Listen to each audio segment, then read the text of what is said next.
Alrighty, let's bring you back. Bit of a little chat about stuff. It's 7:30 in the evening. I left the house at 6 o'clock this morning, so it's basically how every day goes. I have got 2 days off. That's Saturday, Sunday coming up. It's Tuesday today. Right, totally unscripted again as usual. Firstly, what was it? If you watch all of my videos, Jonah was not a whale. Jonah was the geezer who went in the whale, of course. I was probably thinking of Moby Dick or something like that. Anyway, so Jonah is not a whale. That smelly stuff in the garden is lavender. So just correcting all the previous videos because I can't do editing and I can't do little subtitles and stuff. Yeah, lavender. What else? You know, I sort of had this half planned, but I can't think. Right, yeah. Rita, the BMW. A strange situation I find myself in. I've been out on it 3 times, and I must have owned it for 3 weeks or a month. I've been out on it 3 times, not including bringing it home from the shop on that rainy day. So that's really bad. This stupid outage that should have ended a month ago is still going on and on and on. Work is just stupid, crazy, mental. So I'm not getting time to go out on this bike and enjoy it for what it is. First time I went out on it was maybe 40 or 50 miles. Of course it was really strange, really peculiar. Dry clutch, different bike, strange sharp brakes, everything, just weird. Came back a bit sort of bemused by it all. Dazed and confused. Moby Dick, Dazed and Confused, Led Zeppelin. Second time I went out, can't remember how long it was between the first and second ride. No, the second time I went out I did 60 miles on it, which is nothing, it's not a lot. Enjoyed it for what it was, started to get used to all its quirks and its nuances. So that was good. Second time gave me a bit of a boost, thinking, well, maybe this is the right sort of thing. Third time I went out on it, which was a few days back, can't remember when it was. I did 60 miles again, and I was not in a good frame of mind. I must have been at work that day, and when was it? I think it was Sunday, and I think, yeah, it's Tuesday today. It was Sunday because I started work at 6, I started work at 6:30 and finished at 12:30. 6 hours. I'd had enough. Just said, right, that's it. I'm off home. Done everything. I'm going home to take the bike out and enjoy it. And I was hoping to get Tracy on the bike with me and just go for a nice long ride with the 2 of us on it. Tracy still hasn't been on it. So I came home, head full of work. Tracy was dyeing her hair, so it was all like Björk or Cyndi Lauper. There were bits of plastic bags and all sorts, so she weren't coming out on the bike. She said, we'll leave it a bit. So luggage off, went out on the bike,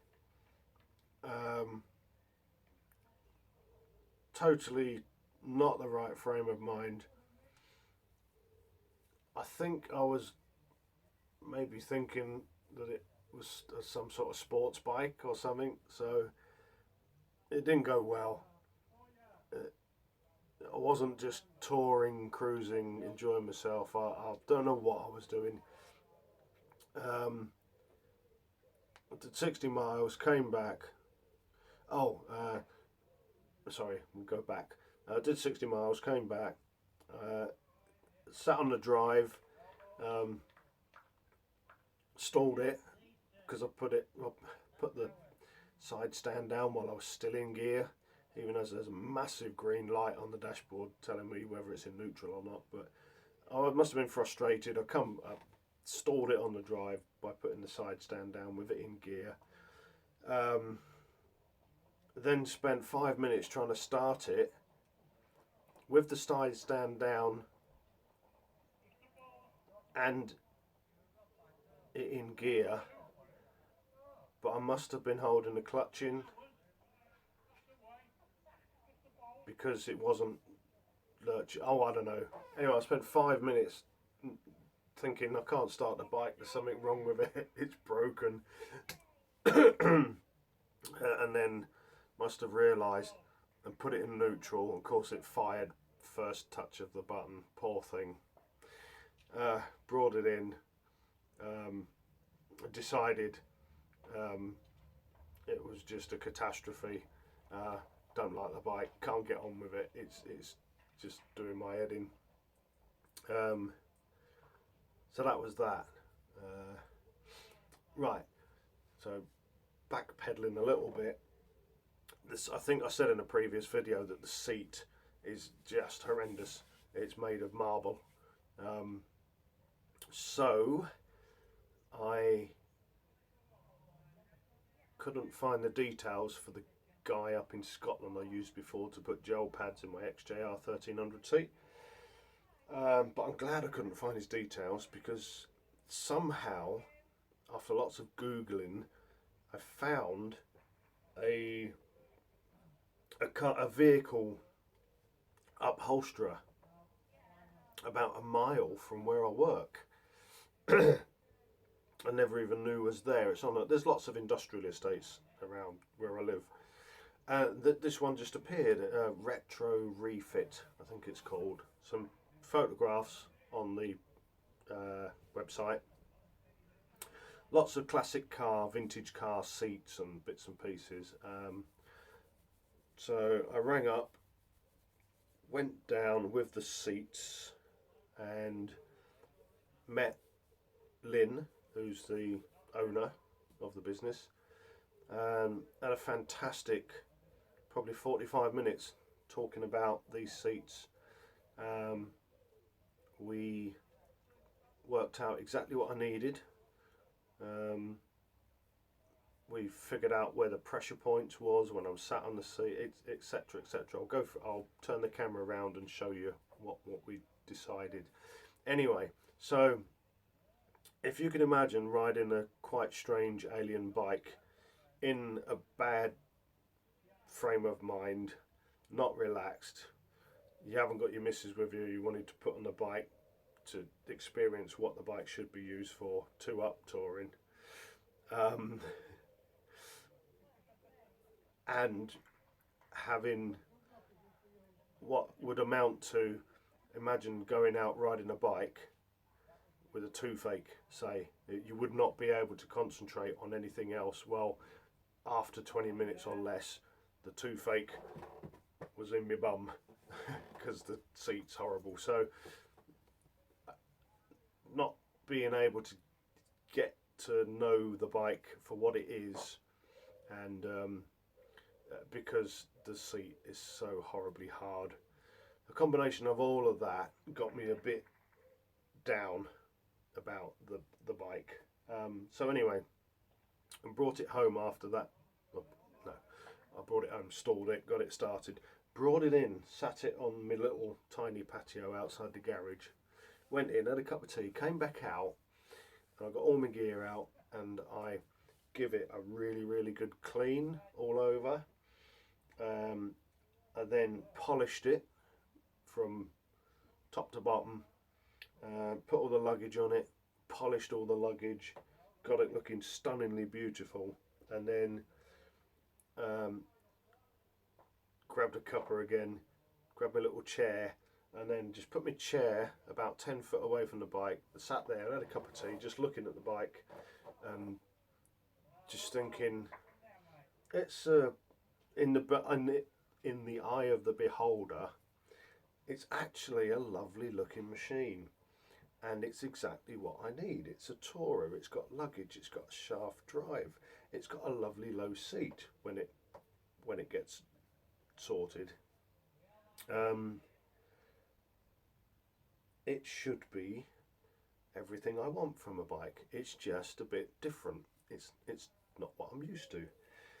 I need to give it time. I need to give it a fair chance and give it my full attention. So let's turn the camera around and I'll show you what we're doing about, give you an idea of where the seat is going.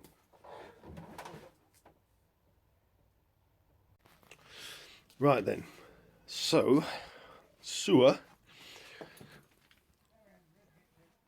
this seat, we had this propped up on a stall at the upholsterers, and I'd measured the seat height with it off its stand, so we replicated this and the angle and everything. So this here throws me towards the tank. It does it to everyone. So we're gonna scoop this out a bit at the back and then sort of bring it more horizontal this way, like that. This is going to be slightly slimmed down here, just a bit. We put a really big gel pad on this, and I sat on it, and then we marked the 3 pressure points in the gel pad, which is the tailbone, coccyx, and then the 2 bones that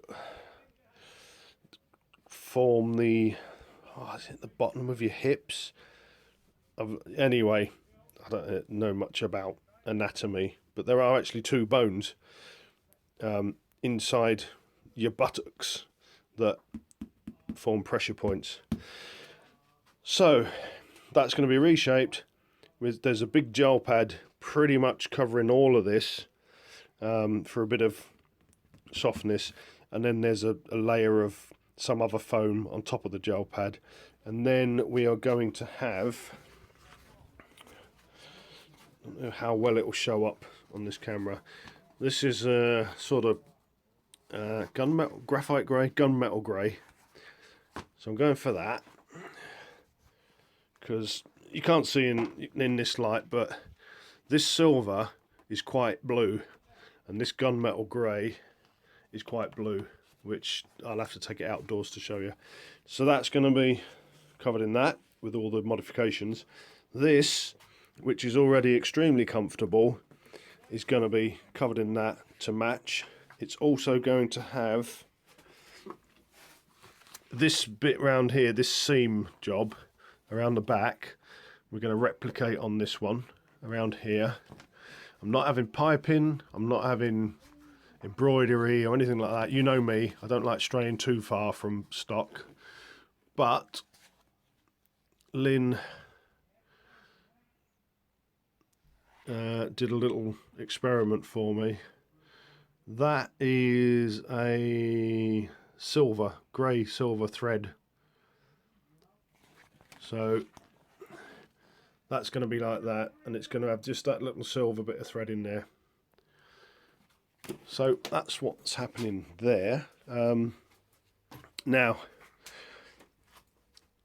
timing wise, what are we on now? It's the 2nd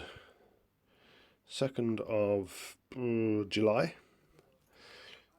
She doesn't you don't sort of hand over the parts and then just say, fit it in when you can, I'll see you in a week or whatever. She actually books in each job as a job. So it's booked in for the 15th of July. She put 3 days on it, 15th, 16th, 17th, and she will just do this job and get it done and then give it back to me.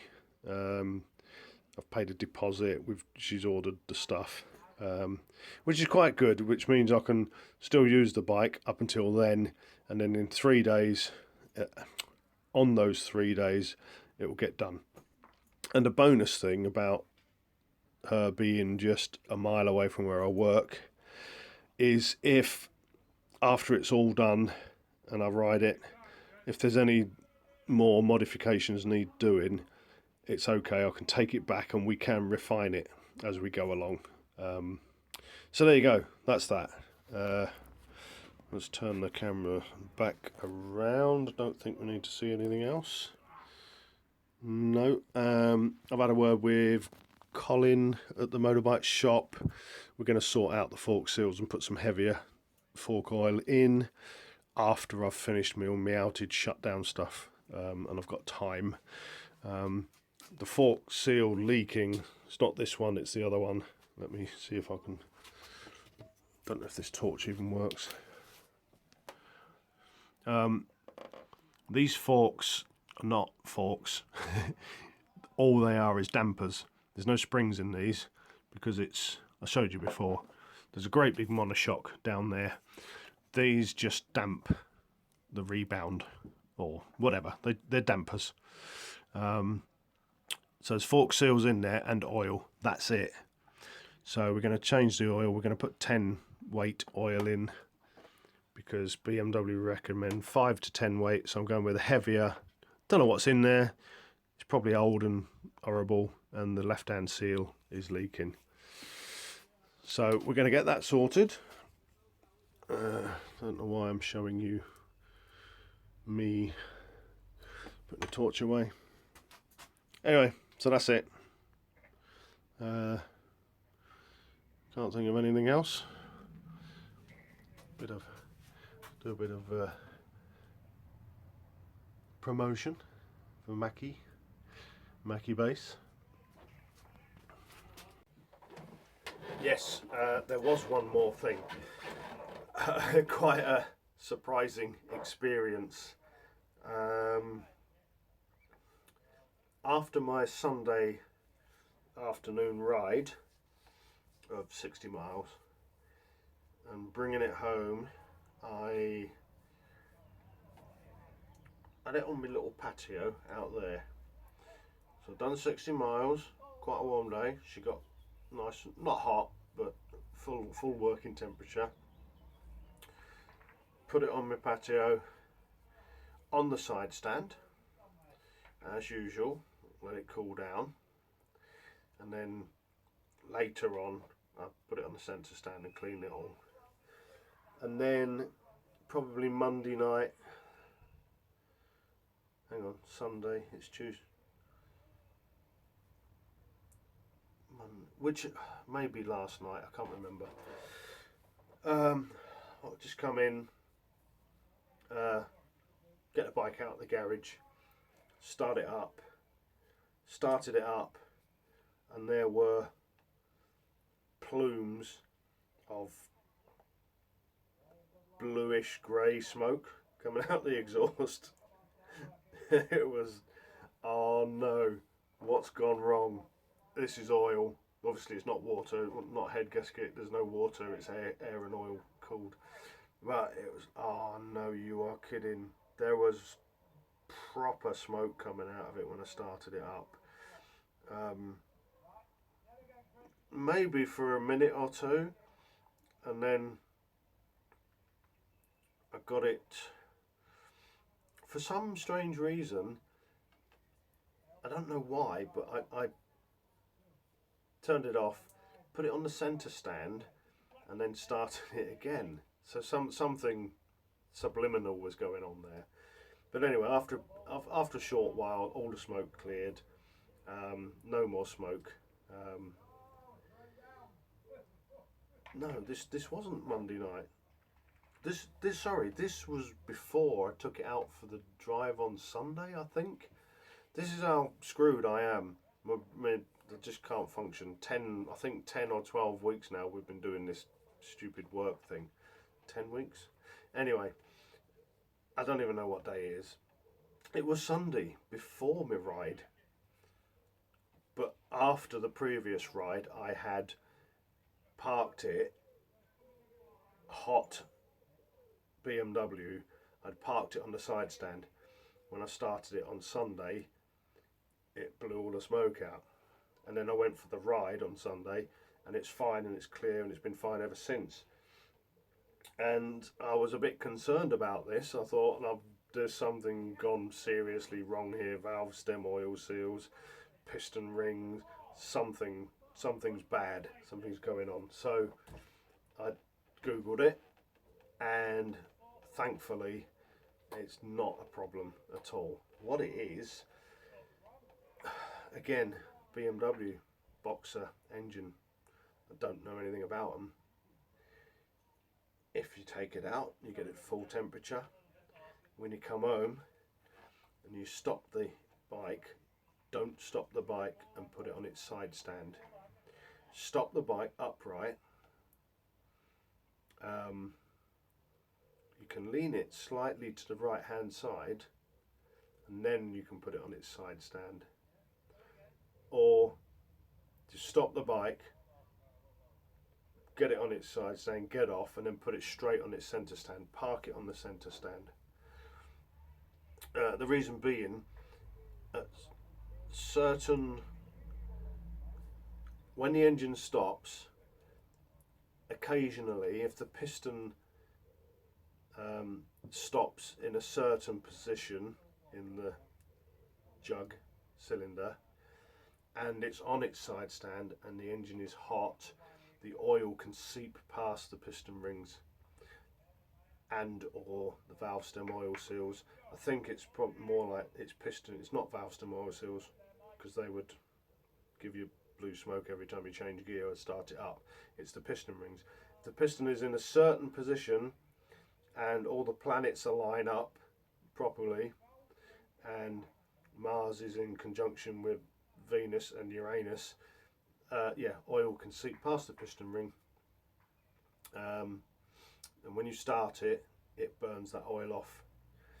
And this is common, and this happens to every Boxer 1150. I don't know about the 1100s, 1200s, 1250s, but these 1150s are well known for doing it. So basically, when you come home and it's hot, you've had a full run, don't stick it on the side stand, or get off it, put it on the centre stand, park it on the centre stand, or stop, turn the engine off, leave the engine upright, if not slightly tilted towards the right hand side, excuse me, and then you can park it on the side stand. So anyway, I've learnt something new.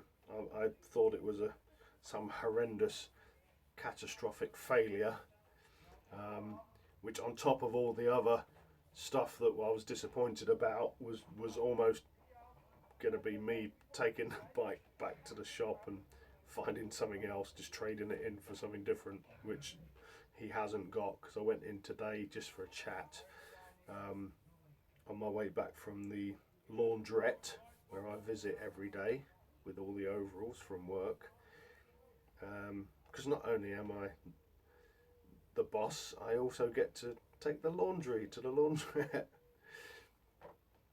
So there you go. Sorry, I am waffling so much. I'm very hungry. I'm going to go and have a bath, have something to eat, and fall asleep on the settee in front of some of my favourite YouTubers, and then I'll have to watch them all again when I'm awake at some other point, which is why most of my comments are days after all the video tubers that I love, because it's just taking me forever to get around to watching them. And I do like watching every single video of all my favourite YouTubers. So there you go. Thanks for watching. Peace and love.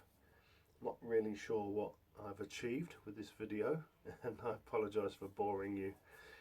So I'll see you soon, hopefully with some more cheerful news about Rita, the mile beater.